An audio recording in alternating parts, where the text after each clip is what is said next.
बातमी माळेगाव साखर कारखान्याच्या निवडणुकीसंदर्भातली।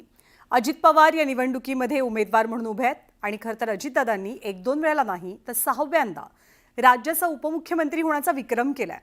पण असं असताना सुद्धा अजित पवारांना वेध लागलेत ते बारामतीमधल्या माळेगाव सहकारी साखर कारखान्याच्या चेअरमन पदाचे। अजित पवारांनी माळेगावची निवडणूक अत्यंत प्रतिष्ठेची केली आहे, तर अजित पवारांचे पुतणे युगेंद्र पवार यांच्याही नेतृत्वाची कसोटी या निवडणुकीत लागणार आहे। सगळ्यांनी पॅनल टू पॅनल तुम्ही या 20 लोकांकडे बघू नका, ह्याच्याकडे बघा, माझ्याकडे बघून तुम्ही मतदान करा आणि तुमचा चेअरमन देखील मीच होणार।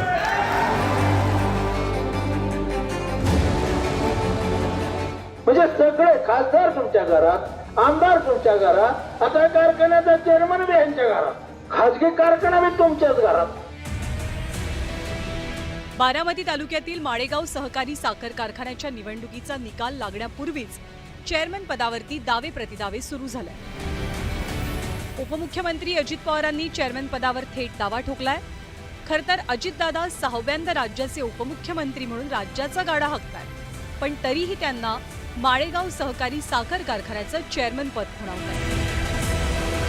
पण सगळ्यांनी पॅनल टू पॅनल तुम्ही या 20 लोकांकडे बघू नका, ह्याच्याकडे बघा, माझ्याकडे बघून तुम्ही मतदान करा आणि तुमचा चेअरमन देखील मीच होणार।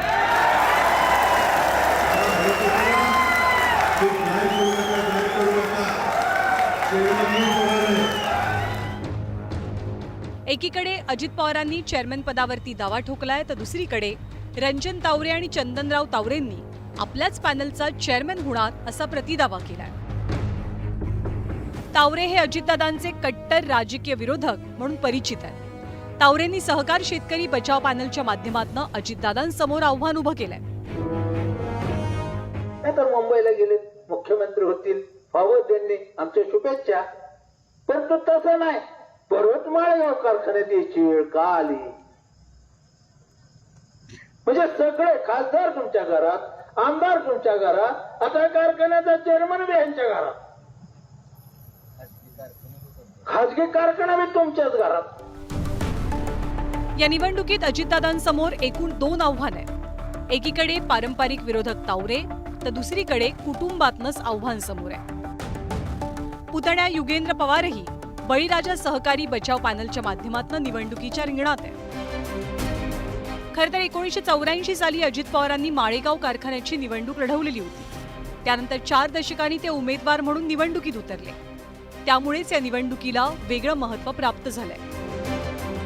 पण उपमुख्यमंत्री असतानाही अजितदादांना कारखान्याचं चेअरमन पद अधिक प्रिय का आहे, यावरनं तर्कवितर्क लढवले जात आहेत।